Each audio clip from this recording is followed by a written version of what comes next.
There we go. Hi everyone, this is Adam with CarNewsCafe.com, and today we're going to be talking about how electric cars work. I'm here with my CarNewsCafe.com colleague Aaron Turpin. Hi, everybody. This is Aaron, and you'll note with interest that we're going to talk about electric vehicles, and we don't have Nicholas here. Um, Pretty funny. Yeah, yeah, this this is is pretty just funny, but a quick reminder for people, go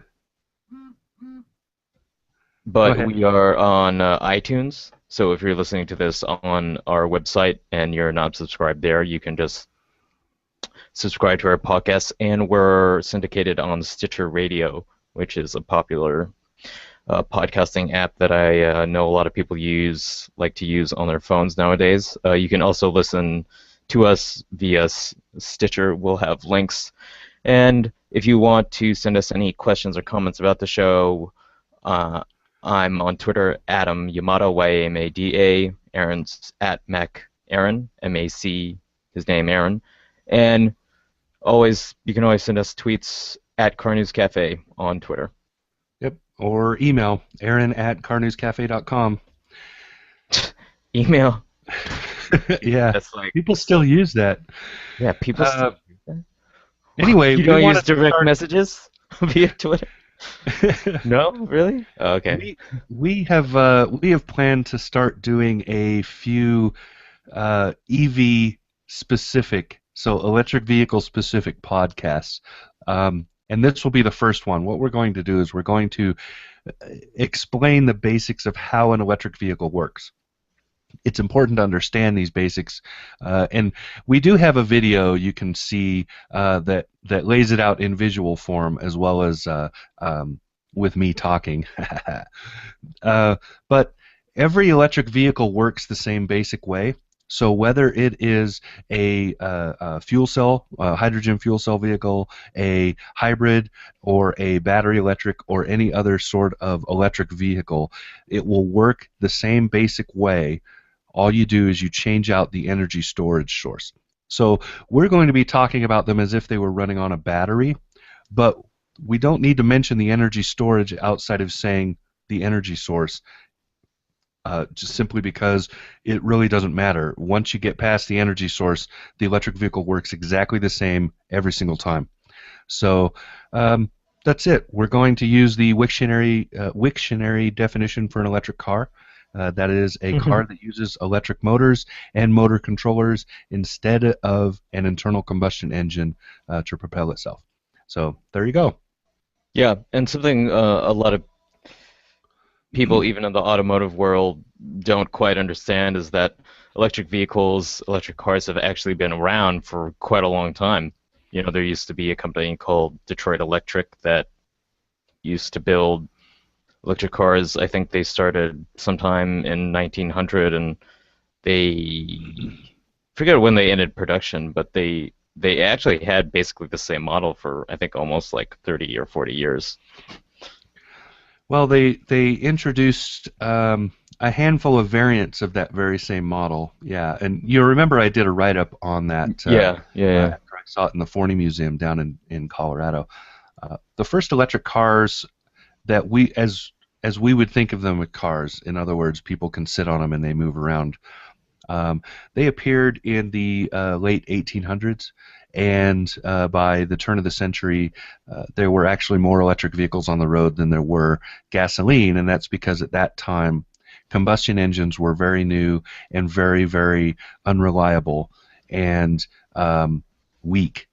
You had cars that were putting out, you know, 3, 4 horsepower, and that was considered a big deal.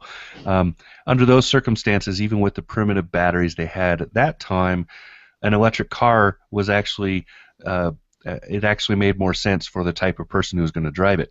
And just like today, these were people who didn't plan on going anywhere. They planned on driving around town, and that's it. They were not trying to, cross the country or anything. For that, they would just hitch up the reliable horse. And in a lot of these electric carriages, you could actually just hook the horse to the carriage. So the first hybrids were also born at the turn of the century.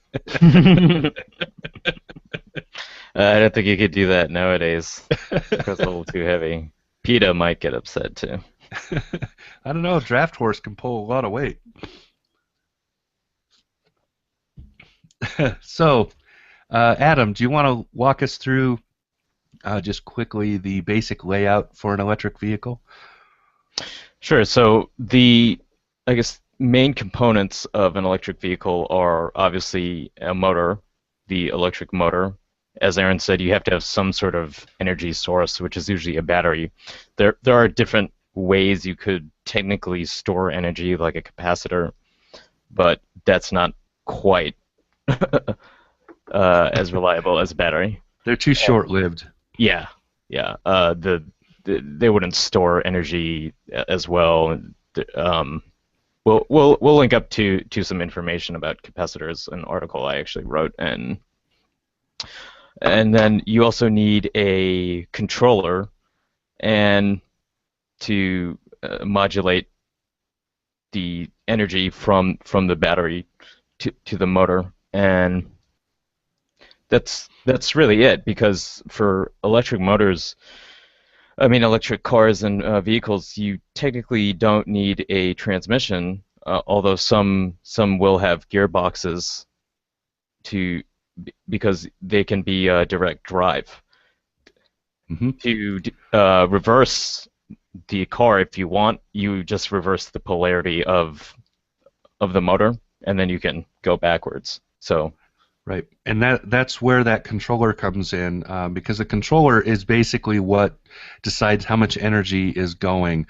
So it's sort of like the throttle control for the right, car, and for an electric car. And then you have the motor is obviously turning the wheels, and electric motors have the advantage of having all of their torque at their full RPM range, so they can output their full amount of power throughout their entire RPM band. And so there's no need in most electric vehicles to have a gearbox, because you just build the motor so that its RPMs will be high enough, that it'll have a long enough range, RPM range, wide enough RPM band. That's how I should say it. yeah, So that it has a totally. wide enough RPM band that you don't need a gearbox, because a gearbox is actually a energy suck. It Yeah, depletes some of the energy in a vehicle. So if you can avoid having one, you might as well. Sort of like you should, if car makers now, they're avoiding a lot of things. They're no longer putting power steering pumps on the engine, because it sucks power out of the car. You're losing 2, 3, sometimes 5 horsepower just to have that, when you can use an electric assist steering and get the same thing and not use any of the cars, not bleed anything off the engine. Things like that they think about with electric cars, because you have a limited amount of energy that you can put in the car and carry around with you. So like Adam said, the basic parts are: you'll have a motor, that's the actual propulsion unit. You'll have a controller that controls the amount of power going to the motor, as well as usually a few other things. And you'll have some sort of energy storage. That will be batteries, fuel cells, whatever. That is the basics of an electric car. That's it. That's why, and one of the big things proponents of electric vehicles like to say is that electric cars have very far fewer components than does a combustion engine vehicle, and that's very, very true. Um, Another chief advantage that they carry. yeah, So and something to keep in mind is that electric motors are also more reliable, I would say, than internal combustion engines. And if you've ever if any listeners have ever taken apart an engine before or seen inside one, you'll see there's a lot of parts that need to be lubricated with oil. There's a lot of things that can go wrong. The chances of an electric motor failing, they can fail. That's definitely possible, but it's more likely that, say, some sort of other electronic piece or the controller would burn out before an electric motor. right. At least from what I've read and what I've seen. And in the real world, in the real world, that has been the case. Most electric cars that have had issues, they've been electronic issues. They have not been issues with the motor itself. They're usually issues with the battery or some of the electronics, but not with the propulsion unit itself. Now, the chief disadvantage to an electric car is that energy storage.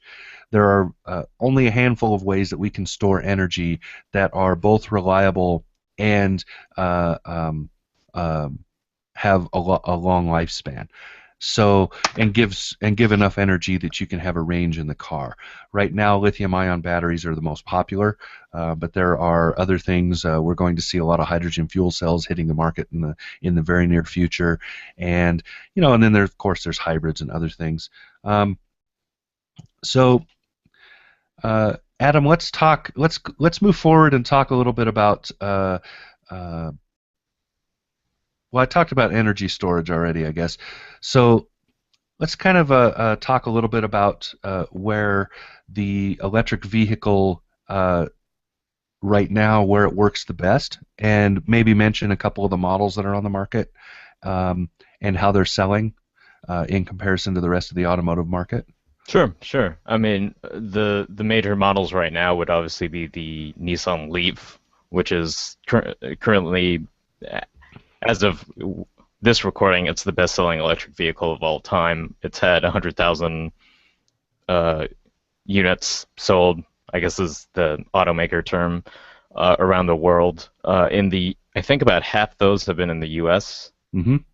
And there's also the Tesla Model S, which we've obviously talked a lot about on the CarNewsCafe podcast, and Tesla in general. There's a few others like the Ford Focus EV and the Chevy Spark EV, but I don't believe you can buy that. You have to lease it. Correct? Is that right? I think so. I think you're correct. And a lot of the electric vehicles are compliance vehicles, so they're really only sold in California and CARB areas. So in the mainstream, because the Spark EV is not bad when I had the chance to drive it. It was more of a prototype model, but I thought it was pretty good. But well, what automakers are having to do is balance, because the market for electric vehicles is still very small, and most of them that are making them are losing money when they do, because they can't make them in large volume. Nissan has proved the exception to that, and Tesla has become an exception to that, and that's mainly because of profit margin. Tesla's margins are huge, whereas Nissan has just figured out how to really, really localize the building of the car, and then use existing components. The Nissan Leaf is basically a Nissan Versa with an electric powertrain. There are some body component differences and a few other things, but they share enough parts between those two cars, and the Versa, of course, is the best-selling compact car. So when they because of that, they can create a sort of economy of scale. The Leaf is a profit maker, is a money maker. It's a profitable car. It doesn't profit a lot, but it profits something, so it's not losing money every time they make it. Contrast that with the Fiat 500e, which they have. Not only do they lose money building it because they can't build it at a price point that they can sell it at, but then they have to pay the import price because they don't make them in the U.S. So that's a car that loses a lot of money per unit, which is why they only sell them in California. And now I think they've stopped selling them because they were only going to make so many, and I think they've already made them. Yeah. The same thing is going to happen with fuel cells, which is just another kind of electric car. Hydrogen fuel cells are brand new. They're just entering the market. Hyundai just brought theirs out. And there's about 15 automakers that either in conjunction with one another or individually will be coming out with them in around 2015, so next year. Sometime between 2015 and 2020, we will see a bevy of them. But like electric cars, like battery electric cars, I don't think we're going to see a lot of them, and we're not going to see them in most markets. Anyway, so the difference, it's a good contrast, Adam. Let's look at this for a second. It's a good contrast when you look at a Nissan Leaf and a Tesla Model S, because what you're seeing two two cars that are almost exactly the same in terms of how they operate, Yeah. but they're two completely different vehicles for two completely different buyers, and very very different. Yeah, well, And I guess this is sales figures are different, of course, but I mean the biggest difference is just that they're exactly the same idea, just like a right. gasoline car is exactly the same idea. Right. I mean, But the they're the in fundamentals of how both totally work separate markets. is the same. They, like we said, they both have batteries. They both have Right. controllers, and they both have electric motors that drive the wheels. And you know how there's different ways you can charge them nowadays. You can use a standard wall outlet, which will take I think about 11 to 14 hours for a full charge, or you can there's fast chargers now, which can Hmm. drastically. Tesla has all their supercharger stations, and they're trying to expand those networks. You can get a 220 volt outlet installed in your house to speed up the charging times to about 4 hours. And the range of the Leaf is pretty good. I believe it's about 200 miles, right? In Oh no, total. the Leaf is around 80. 80. Uh, Oh, I think I'm confusing it with the yeah, Model S, right? the Model S is roughly 200 Yeah, miles, depending on which one you buy. right. You can get up close to 300 miles with that car. Um, But but you're talking about here's the fundamental difference between the two cars. The real fundamental difference between the Nissan Leaf and the Tesla Model S is the Nissan Leaf. You could actually buy three Nissan Leafs for what you pay to get one Model S. The Model S is a large luxury sedan. It's a big car. It seats five. It drives like a sports sedan. It has all the gadgets and amenities you would expect, including the biggest screen I have ever seen in a car. It rivals my television for that touch screen that they have in that car. If you can imagine the entire center console in your car up and down from the shifter up to the top of the dashboard. In the that Tesla Model S, it's one giant iPad looking thing. most journalists will tell you, automotive journalists, and I guess a lot of tech journalists have probably also written about this. Hmm. They say that's the Tesla menu and the screen they have in the center console. They say that's probably the best and most intuitive design that's out there. Because a lot of Well, automakers have tried to do that similar setup, but they haven't done well. I well, guess all you have to do is think about Elon from Musk's the background. right. Elon Musk is the CEO of Tesla, and he is most well known outside of Tesla and SpaceX. He is most well known as the co-founder of PayPal. So here's a guy who understands technology and understands programming, development, all that stuff. Um, he made his money when he sold PayPal to eBay, and so that is why the Model S has that sort of interior. Now the downer is Consumer Reports has mentioned that when that breaks, the whole car doesn't work anymore. So you have to, Oh, I didn't know you that. take some salt with it. They just published a couple of days ago.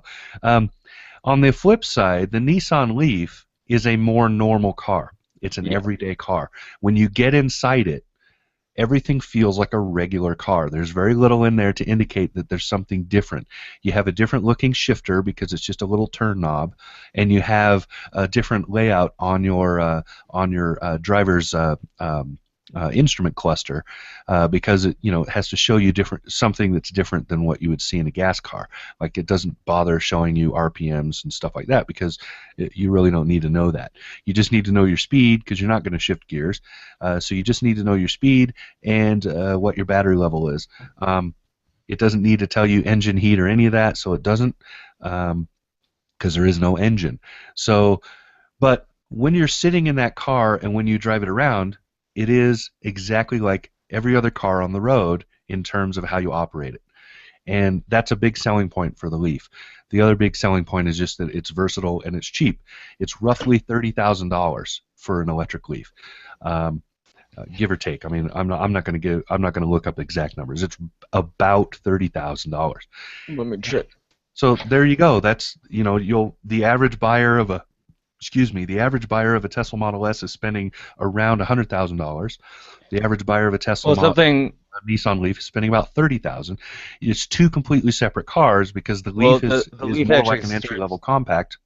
The Model Leaf S is a starts luxury sports sedan. at about 21,000, but I think if you option it up, you can. The SL gets to about 27,000. So if Yeah, you. I'm talking about the average buying price. So the Right. average buying price for a Leaf is roughly 30,000, and that includes if you lump in your charging station and other stuff for your home, your garage at home. True. Yeah. If you were Um, gonna get the fast charging outlet installed in right. your house, And you're a gonna lot of want to the have some money. finances, a lot of the times when you finance these cars, the financing often includes that charging station.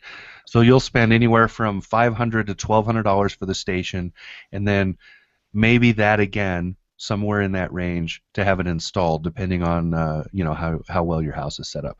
Most people are spending around $1,600 in total. Now, now something that we've talked about a little bit, not on the podcast, but the buying market for Tesla.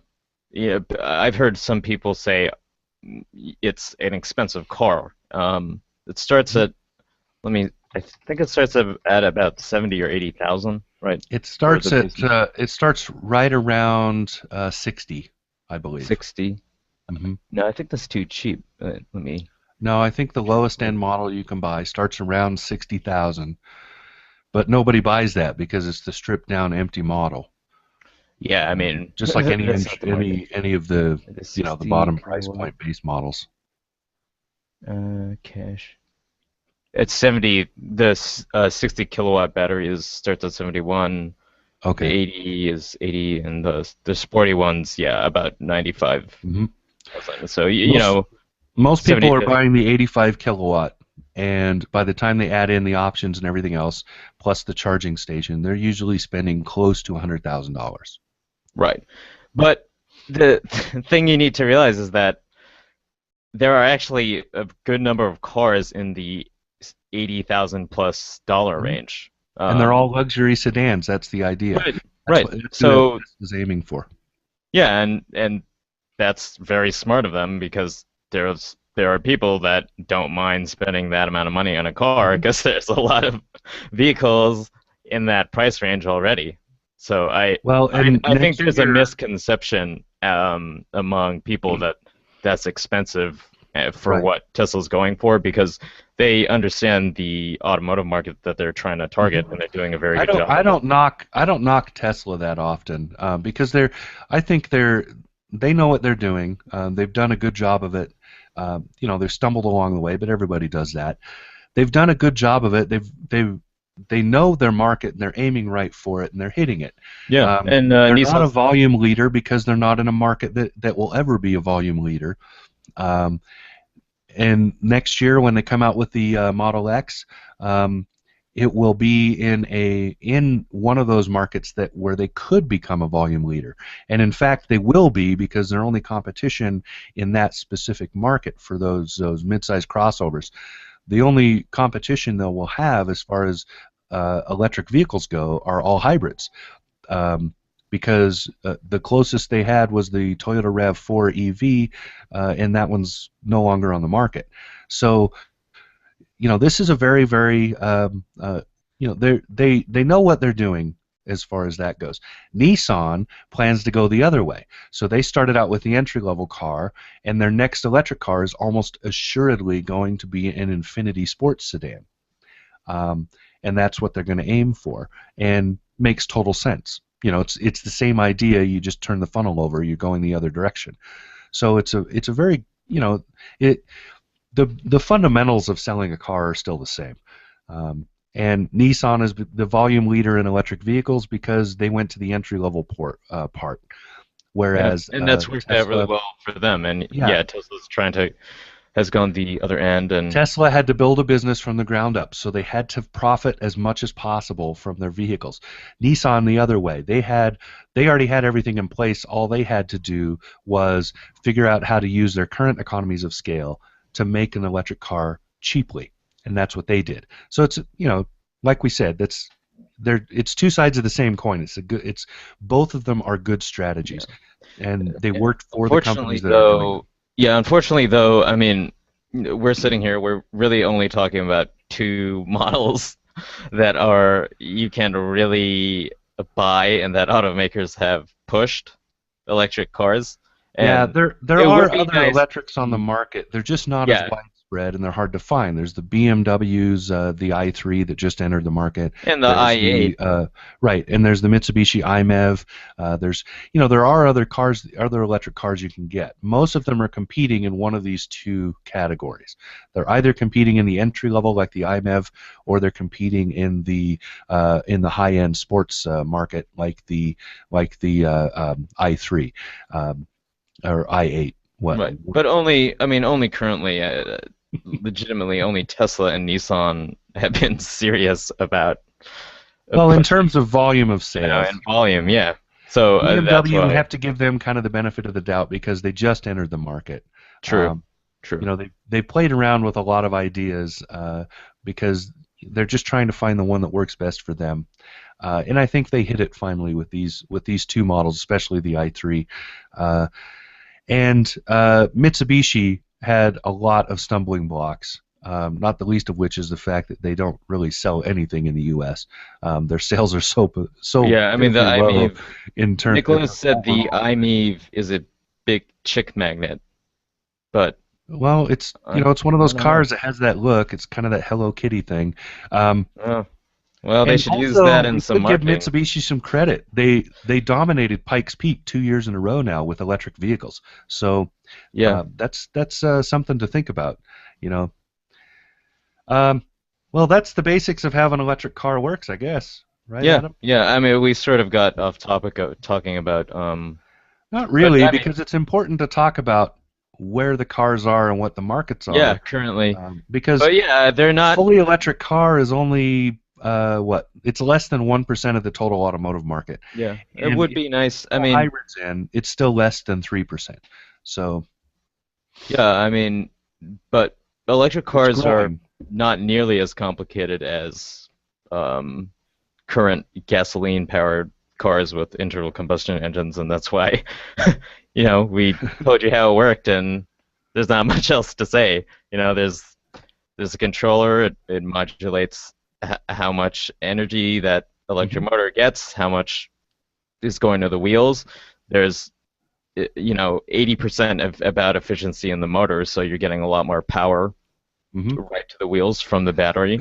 And yeah, currently, like we said, there aren't too many options, unfortunately. I'd like to see more automakers push EVs, but as Aaron said, right now there really seem to be sort of just compliance cars from Ford and GM, which Well, is nice. Ford not so much. The Focus Electric is available pretty much nationwide. They just don't sell very well.